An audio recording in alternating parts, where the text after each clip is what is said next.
All right, what's up, everybody? Welcome to another episode of the podcast. I got Cornelius Parkin back on, and today I wanted to ask him how he would do a bodybuilding prep for someone now with all these new peptides that everyone's talking about, and you know, if he would use them or if he would keep things, I don't know if old school is the right word, but if he already has like a good method that he likes to stick to. Hey, Sam. Thanks for having me back on again today. It's great to see you. Yeah, that's an interesting topic. So I would say, first and foremost, it depends who I'm working with and what their experience with such compounds is. So, like, if you already have an experience and you're like, hey, coach, I find this peptide very useful, I would like to run it. At the end of the day, it's your body. So I'm like, okay, we probably can work it in. But if you're saying, if I get a new client and they've never used anything before, Sam, honestly, I don't use anything unless there seems to be a need for it. And I will tell you, there are many cases where there are a need for it. Yeah. So the most obvious one to me, because it's the most popular at the moment, is that Reta, which is a great compound. So where I have found uses, when people diet, they end up often getting to like a sticking point. For men, it's about 7 to 8% body fat, and then everything can sort of slow down. And then a lot of people end up lowering food too much, and then they lose muscle. They just overwork themselves. So in those situations, adding in the Reta can just pull off that inflammation that the body is often holding at that point. So the body immediately looks leaner, gets leaner. And then also, a lot of people, including myself, start having a lot of food noise, as the term is, people use nowadays, at around the 6 week mark. So I have found personally that if you can turn that off, it makes those last 6 weeks very easy, which means the time after the contest is usually much more controlled and there's less chance of making a big rebound. And I would also say if you do a contest using Reta, continue using the Reta after the show for a period of time. Don't just abruptly stop it. Yeah, that was going to be my next question is would you continue with the Reta after the show because of usually that's when people have the most like food noise because they're so hungry. I would say at least for 2 to 4 weeks. Okay. And then if Yeah. the person, it feels good and they want to start tapering off it, then we can do that at that point. Yeah. Okay.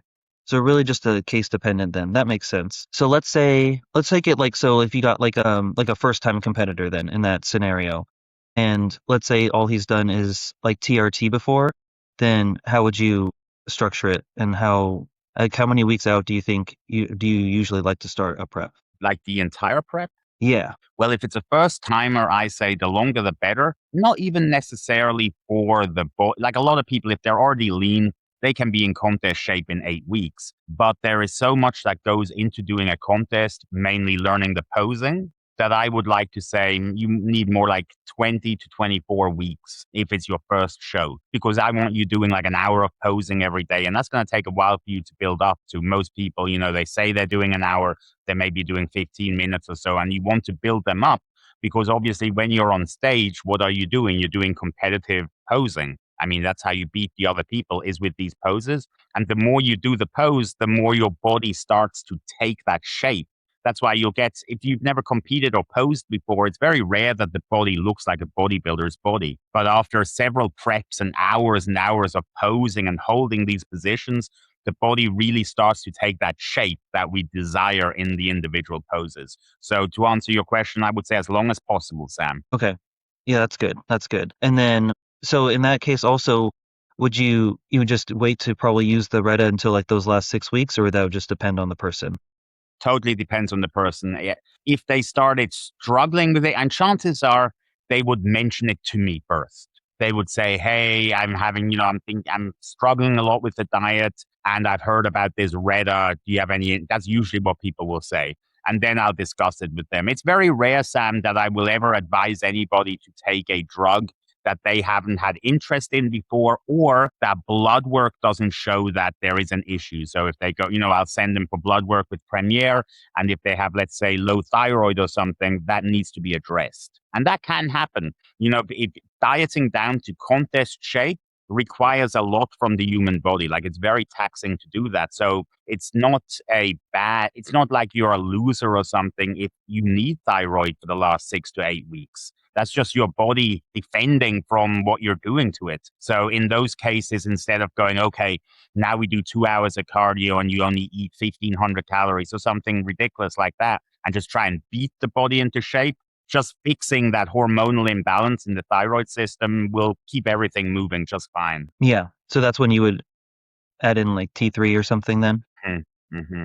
Yeah. And if you mean about other compounds, if you mean like Anavar or something like that, I would say generally in the last 6 weeks. Yeah. You're talking about the cosmetic steroids like Anavar or Winstrol. Winstrol, I would say more, honestly, for the last 2 weeks. You're going to get the cosmetic effect out of it. And that's not so long for the collagen to get really damaged. That's the problem with Winstrol, is basically damaging your own collagen. And as we're doing bodybuilding, in my opinion, we never want to purposefully damage ourselves. But Winstrol can give a very specific look that the athlete might do very well with. And that I find can be achieved in 2 weeks. While something like an Anavar, that's much more of an anabolic aid than just pure cosmetic, in my own opinion. Not that Winstrol isn't also anabolic. I'm not saying that. I'm just saying you would use the Winstrol for the specific look it gives the body. While Anavar, it does give a look more rounded, but overall you would use that just as your general anabolic to help retain muscle, keep the physique full as you diet down. Because it's not just a case of getting rid of all the fat.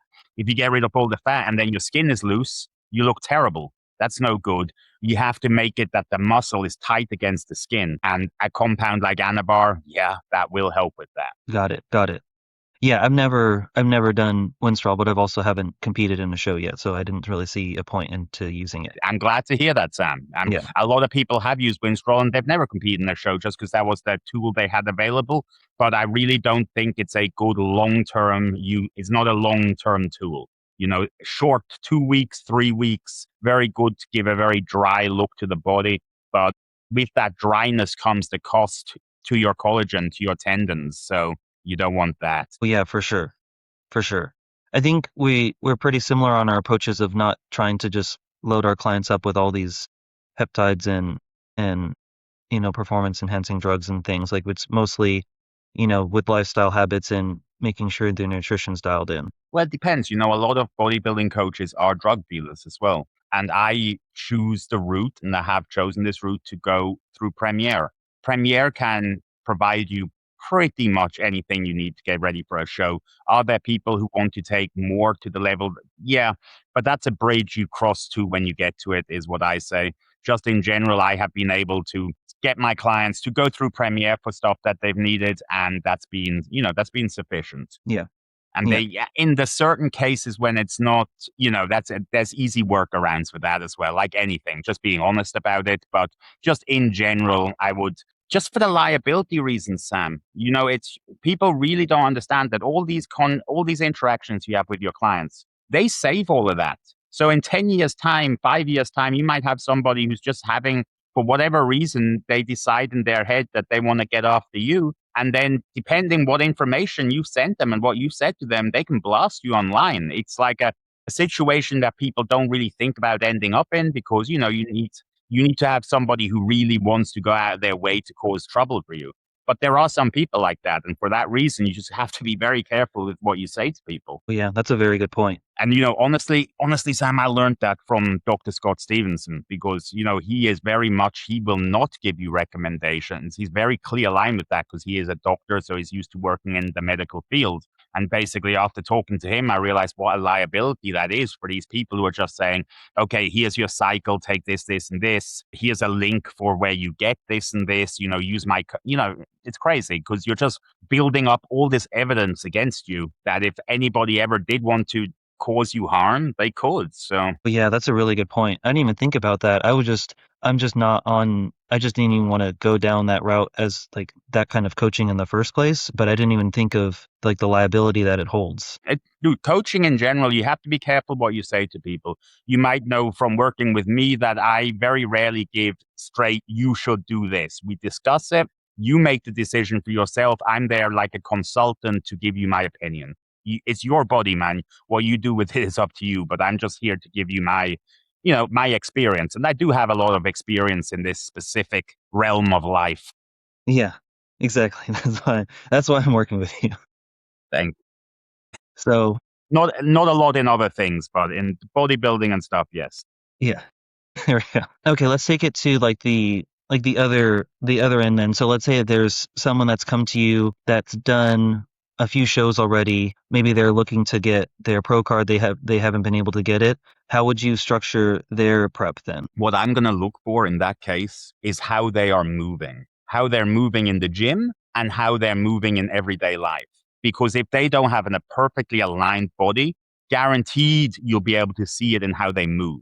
And then what I'll try and do is I'll just try and alter their training a little bit, try and get their body position just to straighten themselves out. And it takes several months to do it.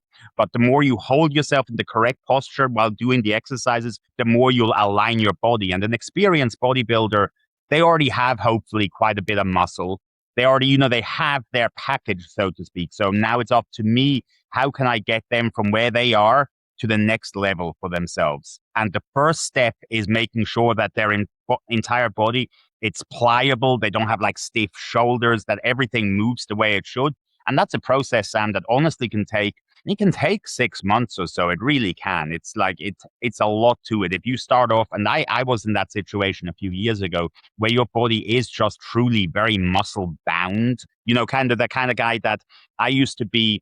I wouldn't be able to squat all the way down without a bit of weight on my back. Put it that way. That's how tight that tissue really was. And you shouldn't be like that. You should be able to easily go all the way down, come all the way up. But when the tissue is tight and you're more, just bound up, especially I was saying this to one of my clients the other day. I said, a few years ago, I tore my tricep, I tore my pectoral off the bone. And to me, I really overestimated how bad an injury is, because I realized that no matter what, there's always some part of your body that you can train, and you don't need this heavy weight. Like, I used to think if I'm not close gripping 4 plates or dipping 4 plates, it's not a good arm workout. And what did I have? I ended up tearing a tricep. So, that wear and tear on the body, I didn't even comprehend the fact that, no, we can take 1 plate and then literally contract the muscle as hard as we can and try and exhaust the muscle in as few reps as possible. And then you basically need no weight. Because think, Sam, if I say, take your arm, squeeze it, and just keep squeezing it, if you keep squeezing as hard as you can, very soon it's going to start to tire out. So if you think you're adding 20 pounds and you're doing that, you're going to be able to beat the crap out of that muscle within a minute or so without the need of going heavier. So Yeah. I always want to make sure that my experienced clients really understand this, what I just said.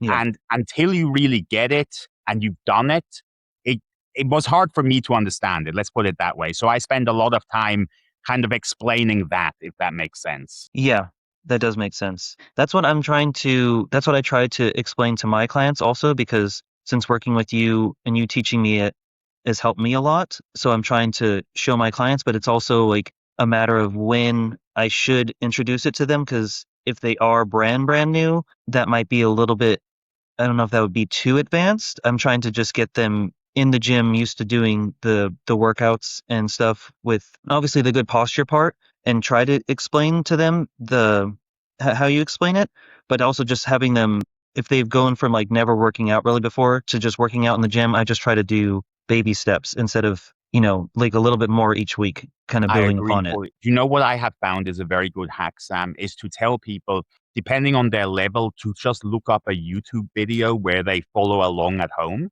And then you can do yoga, you can do stretching, and just tell them to every day follow this 20-minute routine. And at first, they probably won't like it at all. They suck at it. But if they keep doing it, they're going to start feeling the progress. And then hopefully it'll start to click in their head. And they're like, okay, I'm actually really lacking in this, but I can improve.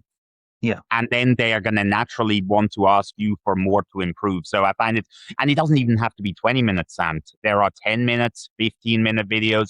So just based on, like, if you have a client that's super busy, don't even give them a 20. Give them a 10-minute video and say, hey, just do this every day. And it's just like beginner yoga, beginner stretching, whatever you think that person would benefit from. And that's just a little hack I have found. Yeah. That's what I've done too. I find those videos, they're super helpful. It's great, isn't it? I mean, Yeah. yeah. The only thing I always think is I think to myself, man, I should make a video like that and send the video of me instead of sending the video of somebody else. But at the end of the day, you can only do what you can do. And that is I find the YouTube videos very helpful for people. Yeah, that's what I've also thought of doing is doing my own stretching. I've been working on trying to film my own workout tutorials, but that's also can be like kind of time consuming. It So, but can I be. am working on like slowly, like if I am doing an exercise, then I can film myself and then I can go back and put the tech like usually like as B-roll, and then at least I can have that to send to clients because I've noticed a lot of people want like me explaining, which I understand. If I'm your coach, they would want me like my own videos, but I just only have so much time right now. So what I would suggest, just as a time saver, and this is something I just got myself into a funny situation, Sam, of not really posting a whole lot ever on my actual wall. So I kind Yeah, of found myself in a position of where if it's not something really good, I wouldn't want to post it, which is my own kind of hang up because I've only got a couple of hundred posts after like nearly 10 years. It's been a while on Instagram. yeah, So just, but what I would say is make the tutorials, send your clients to watch the tutorials, but at the same time, if you make a tutorial and put it out as a reel, then you're yeah, advertising at the same time. yeah, So then you exactly. can advertise and send to the client, say, hey, watch my reel where I'm doing it. Yeah, yeah, that's what I was doing. So I make a reel and then I also make like a YouTube short and then I can send them the YouTube short. Heck yeah. Yeah, Yeah, that's perfect. That, and then other people can watch that and it builds. Yeah, yeah, yeah. It that's smart, just, man. yeah, I just need to get back to it. I've filmed several exercises now. I just need to go back and edit them. I always get busy doing other things. But you're never stopping, right, Sam? It's not like you're sitting down and doom scrolling or something. You have a lot on your plate. Yeah, yeah, no, I've been better because sometimes I would get like stuck in a doom scroll, but the last several weeks I've been implementing like time blocking and sticking to the time blocks. But because that way I've been able to get everything done. Like this morning, I think I already told you, I woke up, I came over here, made sure I could post a podcast today, posted a reel already, then made breakfast for the family, had breakfast for the family, and now we're doing this, and then the next part is getting ready for work and then working on the railroad. What is your algorithm like for your Instagram? Like when you go through reels and you're doom scrolling, what shows up? Well, it's usually actually like a lot of music stuff Okay. or like other fitness things. That's like my algorithm is usually is more be like more lately a lot of like metal bands. That's how mine looks. It's like muscly guys and people on roller skates doing tricks. Oh, that's what I would expect exactly. That's what I have there. Yeah, that's that's totally you. So Sam, how are you doing with your clients now? Or is everybody doing well? Are they progressing? Yeah, yeah, they're progressing. Because that Yeah, what's I always say, dude, that because I've had so many people ask me about coaching over the years, and because I have been coaching literally since the dawn of like before online coaching was a thing, and there were only a couple of people doing it. Like Skip Hill was one, and then I got asked because I was like a moderator on the forums, and yeah, I like to make a lot of posts. I'd make a lot. Like I do with stories I would post on the forums. And then I just had my first person who said, hey, I'd want to hire you. And that was literally like 20 years ago now. But I often get asked, and everybody's focusing on how many clients they get, but they miss the point. You only need one client that does really well. And then you will have unlimited clients wanting to work with you. Or you can have 20 clients that don't do well and you're constantly busy, but you're also constantly fighting to get new clients because the clients that you have aren't getting you new clients. While if you have one like star client even and you start posting them up, you get other people coming in. yeah, That's what I've always thought. So people really you invest in the clients that you have, and I say that to anybody. Like try and get them as good as possible. And even if you fail with 4 out of 5, because at the end of the day, you're only a man behind the keyboard. They have to do the work, so it's up to them. But if you get somebody who you really change permanently, I mean, that testimonial, dude, that's worth it. That's really worth it. for sure, for sure. Yeah, that's what I've got. That's when I first started. When I was helping my friend, I had got him in good shape, but that was just me helping my friend, and I wasn't even thinking about making it a business. So I don't even have the picture because it was just more in person. So I didn't have him take the pictures because I could see him. Are you still friends with him? Yeah, yeah, yeah. We're gonna start back up again, actually. But maybe he has some pictures. Yeah, that's fine. I've asked him, but he said he got rid of them. So he said, yeah, I don't know. So I get it. Sometimes when people don't want to see old pictures of themselves and stuff, I get it. Yeah, yeah. So speaking of the Retta, so I've been on it for, I think this is my third week now Yeah, since I how do got you it like it?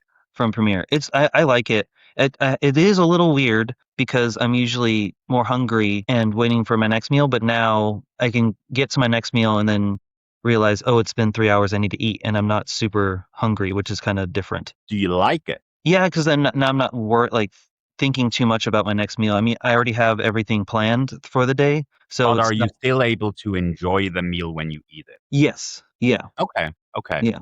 That's important.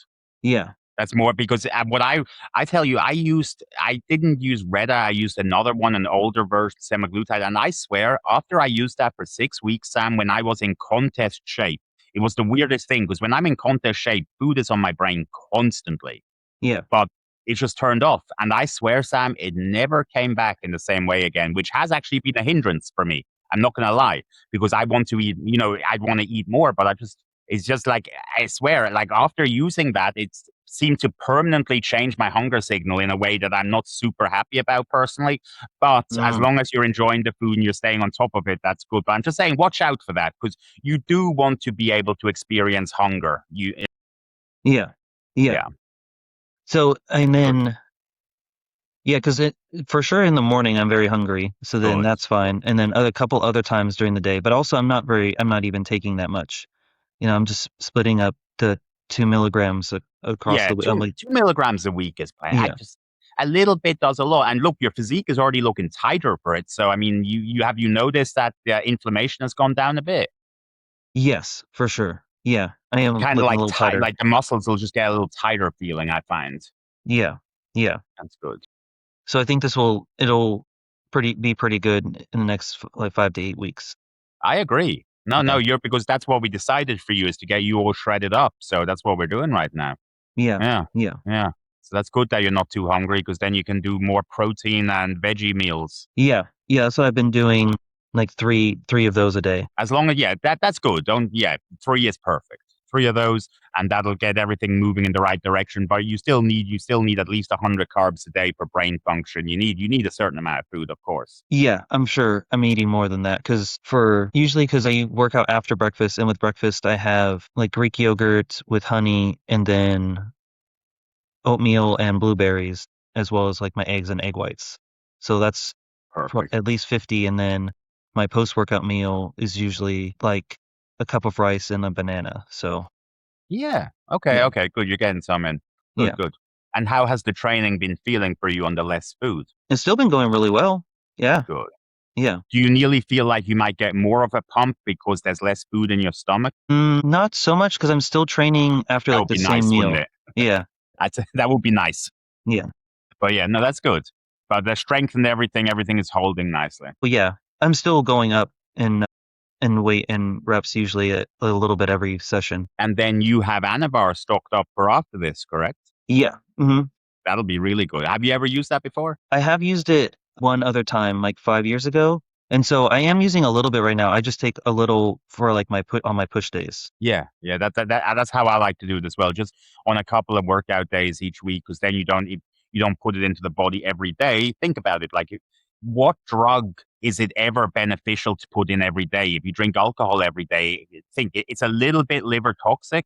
So if you take it every day, it's just going to be that little bit worse. While if it's a few times a week, I really don't think you'll notice anything negative from it, to be honest. Yeah, yeah. So that's what I've been doing, especially because I'm trying to bring up more of my chest and my delts. So that's why I figured I And put it on and my what push have you day. been doing to do that exactly? So I been starting every push day with some kind of lateral raise. Most of the time it's at home, so it's dumbbells. But if I can get to the gym, then I can do the lateral raise machine or cable lateral raises. Do you find you have better workouts at the gym or at home?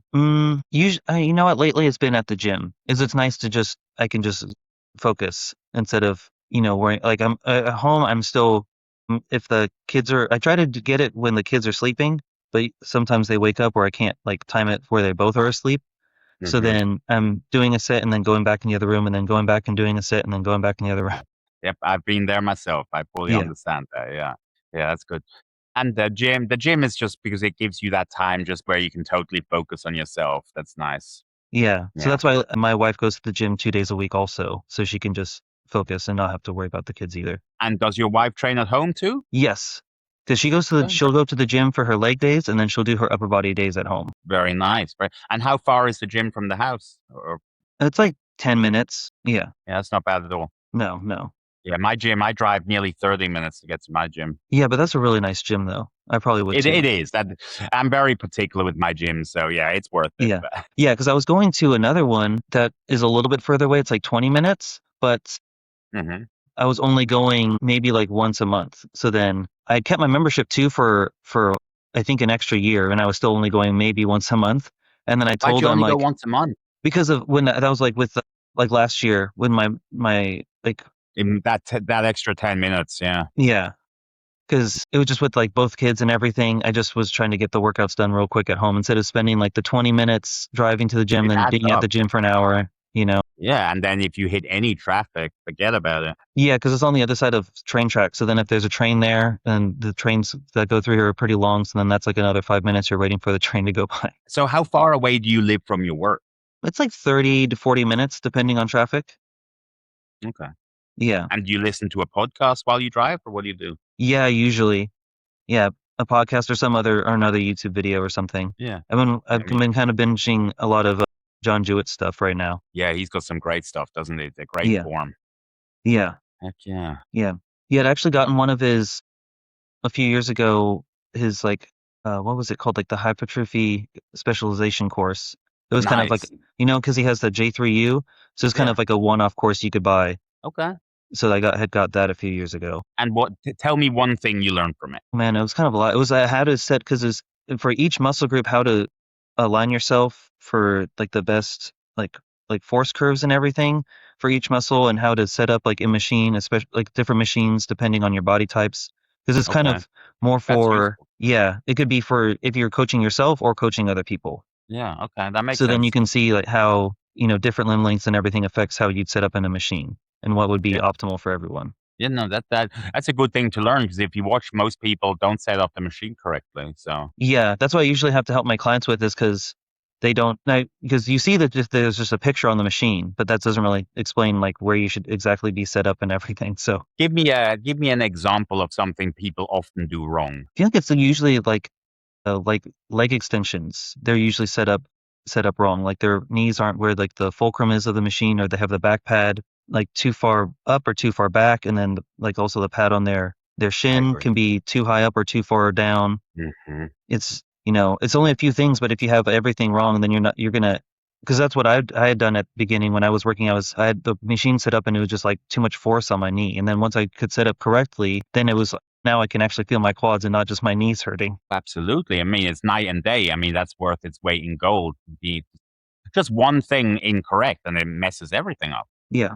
Yeah, that's good. Did you ever read do you know Ben Pakulski, the guy from Canada? Ben MI40 Gym, That sounds familiar. It sounds really familiar. Oh Muscle no. Intelligence. Where is my, No, I think I'm getting him confused with that other guy. let's see. Give me 1 second. Ben, this is one of my, because you mentioned Jewett. So if you're into form and that kind of thing, Okay. yeah, I'll check him out. that he Okay. is real now. He really opened my eyes a few years ago on the topics you were talking about, and I really delved deep into that. So if you like form and that would definitely watch some of his videos. His thing is he comes across very arrogant and kind of like a prick.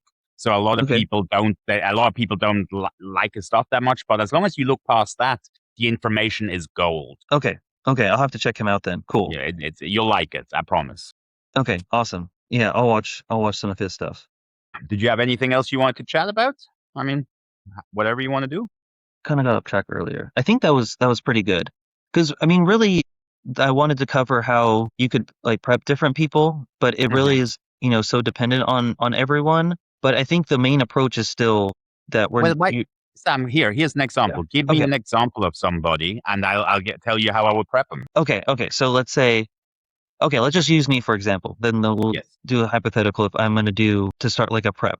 So then we've been working together for like a year. We've already, pulled my weight down a little bit. We pulled my weight down, then we did a maintenance. Now we're doing another cut.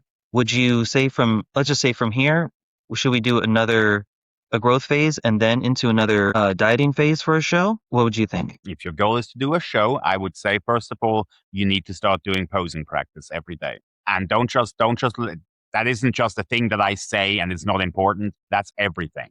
That's literally your ability, because how your body looks now compared to how it will look in 1 month of posing every day. It'll be, take pictures. You'll see it'll be different. You will look different after a month. So first we have to get you really looking and being able to pose as a bodybuilder. So that will take as long as it takes. And that's why I say, professionals are doing it. Milos is the extreme with everything, right? But Yeah, he would say 2 hours a day. To me, that's of like, course. that's really, you don't have time to do that. I'll say that straight up. But an hour of posing a day split up, even if the posing is just at various times you contracting your legs and holding it, or even when you're doing work, it's not quite the same as posing practice, but making sure that you're really conscious of how you're holding your body and then breathing, but only breathing up here, not breathing in your stomach. Because when you compete on Yeah, stage, you have to be able to breathe up here, but not into your stomach. So yeah, these are skills that you have to learn because how you've got good physiques. I mean, I have no problem with you competing. I mean, we can do that whenever. But if you want to compete as a bodybuilder, you need to make sure that you understand that bodybuilding is about the posing. And yeah, for that, you're not starting on zero because you have done quite a bit of posing, obviously, but you need to now do it consistently every day. yeah. The So that would everyday be my thing. first big step. And first big step is you need to do, and I understand you're busy. So I would say minimum 15 minutes. That's reasonable. Yeah, I need to do Yes. it more If because you I'm right can now. do I'm it, just doing it a few days a week, so every day would yes, be good. 15 minutes every day, but full effort. So you should be drenched in sweat at the end of it. Okay. So Yeah, like you literally just put yourself through the quarter turns twice and then all the mandatories twice and do it like you were posing on stage. So don't let yourself collapse. Keep yourself yeah, up, film yourself. You pose, I sent you a guy to pose. You did a great job with him. You understand all that, but you have to do it for yourself in order exactly. to compete in bodybuilding. So Yeah, that's mainly the big step for you, I would say, because once you're able to hit the poses really well, your body fat isn't that high and your body's going to look different at that point already. So I would say, sure, if I wanted to say when you should do a show, I would say in the spring. That would be a good time for you to do a show. That's enough time because don't underestimate what we're talking about with the posing, especially nowadays with the classic class and all of this. You're going to have a lot of guys who are similar in physique to you, meaning yeah. not massive. No, you're gonna get shredded because I don't let anyone who I compete with not get shredded. So you'll definitely be shredded, and then you pose really well. That's what will set you apart from the other guys. You're not gonna overwhelm them with like freaky body parts or mass. So you just have to beat them in the actual sport that is bodybuilding. And that means you outpose them. Like when I won the middleweights in 2014, I had dropped, I was a heavyweight in 2009, 2010. Then I broke my spine and that was all natural. And I was like, okay, I'm going to compete naturally. And I was shredded at 185. But I was like, I'm not going to win as a light heavy in an NPC show.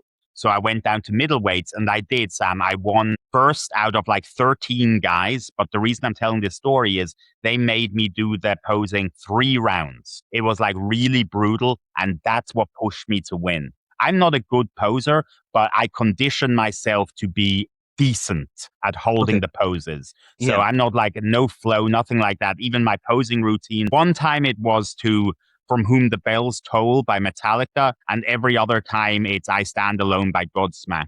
And then I walk out, I hit a few poses, I wave, and I walk off. That's all I do. So, Okay. but I will say that the actual posing part, that's where you beat other people who maybe even look better than you in some ways, but you are able to, on that day, at that moment, outdo them with your posing. So that's what you need to focus on if you want to compete. Your body fat, we'll take care of that. As far as adding in some supplements, yes, closer to the show, I would say you'll want some Anavar, and then depending how hard you want to push it, maybe a little Winstrol as well at the end. Okay. That is what, Cool. as far as those kind of supplements go. And just to make it complete, I would say probably I would have you, or I would suggest maybe increasing your testosterone a little bit in the process of getting ready for the show, which then would be pulled back again at the end. And the Anavar and Winstrol would then come in, to make a drier, more complete look. So that's in your kind of shoes. That's what I would say. I would say, let's go a little higher on testosterone, whatever is tolerable for you and your body. Yeah. and use that as our main aid as we're dieting down. Other coaches would say, add primo, add all these things. It's you can, and maybe it's even a little easier if you do, but you definitely don't need to. You don't need. I've done it myself. You don't need. I've done it. I took drugs. I competed. I won, and then totally no drugs. I still competed and won. I wanted to do that to prove to myself that it was never the drugs doing it, because and my second show I ever did, I was like, I was on paper, it doesn't even sound that big. I was 215 at 5'8", but everybody was nicknaming me the Blue Bull backstage because I just was out muscling people quite a lot back then. Yeah. You have to think that was 2010 too, so it was less of a big sport as it is now. Now you got a lot of people who do it. Yeah. But yeah, for you, Sam, I would say that, and I would say keep the Retatrutide in at this low dose because it just seems to be helping with everything. And then if there was anything else, it would just be basically along your discretion. And if there was something you fancied doing more than anything. Got it. Got it. Yeah, definitely need to keep up with the posing for sure. Like you have to no, you have to take the posing like deadly serious. Like if you want to compete, you are going to be posing and you don't have the luxury of having so much muscle that you can just stand there and beat people. You have to pose, you have to show it. And the better you can move your own muscles, and also, dude, for your posing career, posing people, if you show yourself posing like an absolute boss, that's going to help you a lot. Yes, that is a very good point. I should probably be posting that more. I would pose, but make sure it's really good posing because otherwise people will rip on you. It's just my advice. But I yeah, just, yeah, of just, course. Yeah, I can't yeah. be posting poses that are wrong. Well, yeah, I just, it's a tricky game, the posing coach game. For years, I used to always send people to different coaches and then there were issues and people didn't show up. It's a whole thing. I commend anyone that wants to do it. So I commend you for wanting to do that. Yeah. It's a lot of work. People don't understand, even if you were charging. Look, if I did that for $100 per hour, I would be doing you a service as a friend more than anything. Like that is exhausting to Yeah. actually pose somebody for an hour and have your eyes on their body and you're telling them all these. That's a specialist kind of thing. I'd have to charge. Yeah, you have to charge for that because your energy is being used. People don't understand that part. As the Yeah. coach, as the person who's watching, it's like if you train somebody and you train them really well. So your hands are on there I'll close my eyes, Sam, when somebody's doing a set, let's say a pull down, and I'll put my hands on top of their hands and I'll just keep going. And I'm feeling for their muscle start to give up. And then I'm literally going to give them a little assistance just to keep them going. And Mm. after an hour of training somebody, it doesn't feel like I did a workout myself. That would be an exaggeration, but I am definitely worked. Well, yeah, for sure. For sure. Yeah, that's when I've done like 30-minute posing lessons. So that seems to be like a good amount of time. But posing for longer than 30 minutes is hard. Yeah. So it's usually so yeah, because for the clients so they can get some breaks in between too, because even for that long is a lot of work. Yeah. If you haven't posed before, you start cramping up after like 2 minutes. Yeah. So People are really, yeah. So that's what you need to work on, Sam. You get your mirror, get where you watch, and just focus on separating your quads and then just like holding that. So you become really adept and able to control all your muscles. And then you can take your body, you can be like the tattooed up Frank Zane. Why not, bro? You can do yeah. that. That can be you, but you have to believe in yourself because bodybuilding, you are showing yourself to people. You are saying, hey, here is your winner right here in front of you. And if you have any other attitude besides that, well, you know, I'll tell you as a judge, you can tell who has the energy and who actually wants to win and who, is not confident in themselves. That's why I say doing the posing practice is so important because Yeah. not only do you need to pose very well, but you have to pose confidently in front of strangers and an audience in your underwear. And you have to stand there, look at them in the eyes, hit your muscles, and be like, yes, give me the first place. And I Yeah. would say, Sam, 9 out of 10 people don't give that energy. It's very, very rare to have a class where two people are giving that energy. And when there are two people, then it's usually a battle. Because if you Yes. have that energy, usually the body goes along with it. Sometimes you have the delusion, the crazy people who think they look different than they do. But, they usually stand out for other reasons as well. Yeah. Okay. That's a good point. Okay. Okay. Point taken. I will be posing 15 minutes every day. Yep. Well, the reason I put so much emphasis into it, Sam, is because you've asked me, what should you be doing? And that's what I see. That's the mountain you have to climb. And then, yeah, you can compete. Why wouldn't you? You got a great physique. Yeah. Well, thank you. Okay. Yeah. Awesome. Awesome. Good stuff. You just have to polish if you have a really nice car, like I had two Audi R8s, you constantly have to polish them. You constantly have to work on them. It's the same with the body. If you want something that stands out, that's why we do the lotion. That's why we do the scrubbing, all of that Yeah. stuff. It all adds up. Oh, yeah. Yeah. Oh, wait, let's touch on that real quick, just so people don't like, so they can understand what the lotion and the scrubbing means. Oh, yeah.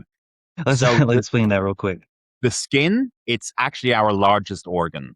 It's very important to keep the skin in good health because if the skin starts getting stuck, the lower levels will start getting stuck, and the skin has like a surface tension on it, and the tissue can just start twisting, and you will feel tight.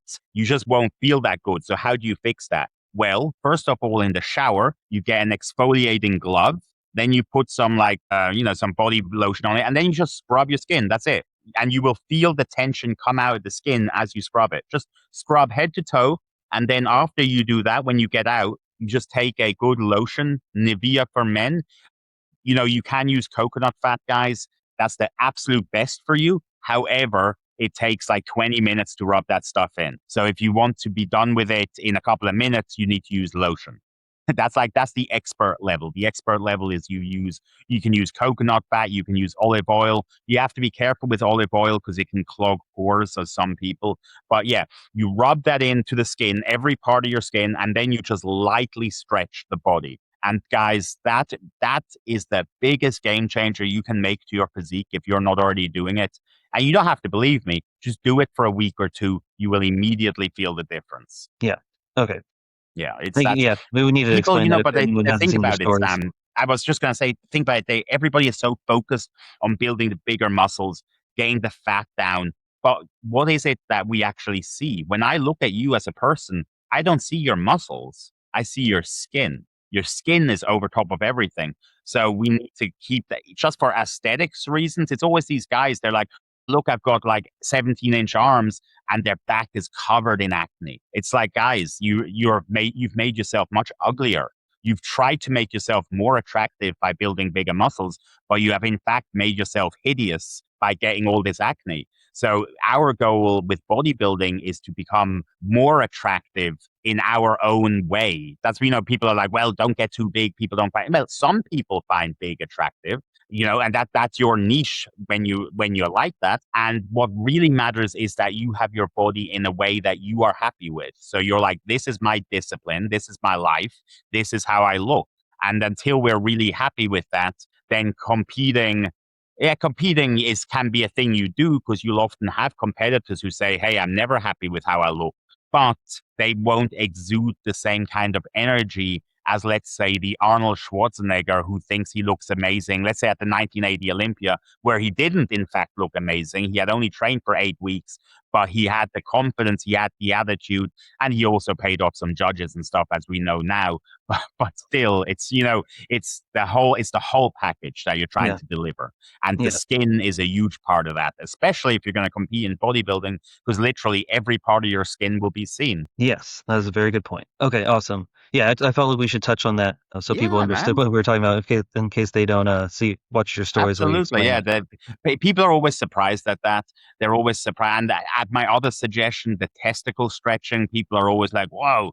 But I found, Sam, that a lot of people, and I mentioned this on another podcast as well, John Heck's podcast, but Yeah. a lot of guys, if your hips start getting bound and stuck up, usually, in my experience, it's because literally your testicle sac is now binding into your inner legs to a degree where it's making this motion with your legs hard to do because your left and your right, they should be separate. But if you have a layer of tissue up here between that's sticking them together, and now the whole thing is stuck and it doesn't move that well. So all I tell my male clients is while you're cleaning your teeth for 3 minutes, which is how long you should clean your teeth for, literally gently but firmly stretch the entire sac for 1 minute up, 1 minute to the left, 1 minute to the right. And that you'll quickly, first of all, notice if you have any problems. And if you have no problems, this will stop you ever from having problems.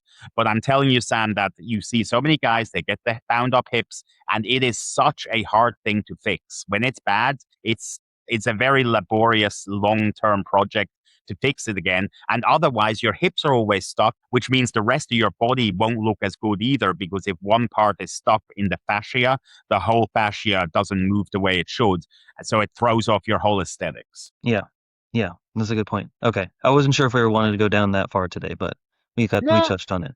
These are little tips, dude. With bodybuilding, it's funny. People will talk about injecting steroids and stuff into their body, but if you tell them, "Hey, make sure that your testicles don't get stuck in your inner leg," people are like, "Whoa, whoa!" Now we're talking about some real personal stuff here. Yeah. Yeah. Hey, it's all about keeping the body looking good, my friend. Whatever it takes. Whatever it takes. Whatever it takes, even stretching your nuts. Exactly. You got to do it. So that'll be the title of the podcast. Why not? Yeah. Get some clicks. But Why okay. not? Thank you for taking your time to talk to me today. But I got to get ready for work now. But this was a good conversation. Yeah, it was a always lot good of fun, Sam. Yes, sir. We'll do it whenever you have time again. We'll do it again. for sure. Okay, that sounds good. I'll talk to you later. All right, bro. Bye.